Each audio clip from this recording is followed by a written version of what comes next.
Ko su u Srbiji ljudi koji mogu da priušte letovanje i zimovanje jednom godišnje, koji voze automobil i ne strahuju od iznenadnog kvara koji će morati da plate, čija se deca bave sportom, a povremeni odlazak u pozorište, bioskop ili restoran se podrazumeva.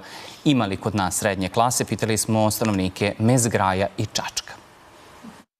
Postoji li u Srbiji srednja klasa i kako živi? Mislim da postoji u Srbiji srednja klasa, ali da ipak idemo ka toj nižoj s obzirom na poskupljenja i na trenutne cene svega.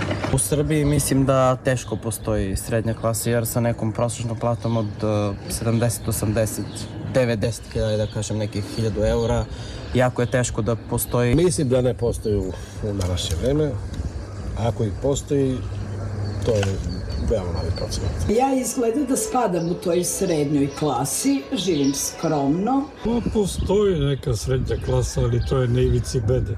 Plaćamo redovno struju, vodu, telefon, pokrivamo se, tako da sam zadovoljna.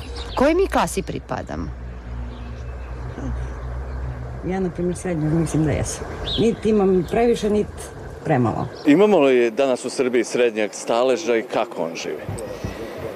Pa moje lično mišljenje je da u Srbiji odavno nema srednjeg staleža, da imamo tu granicu ljudi koji jedva preživljavaju i visokobudžetnih prihoda nekih ljudi. Najobičniji onaj smrtnik je izgubio elementarna neka prava, samim tim i neki pristojan život za porodicu, za egzistenciju. Ja mislim da nema baš tog srednje koji je najbitniji za jednu stabilnost društva. Stvorili smo društvo na vrhu koji su ogromni bogataši, a ogroman procenat naroda jedva sastavlja kraj s krajem. Srednje staleža u Srbiji sada nema, samo ima niži stalež i ona najviši stalež. Nije nekad postojao, sad ga nema ni na papiru.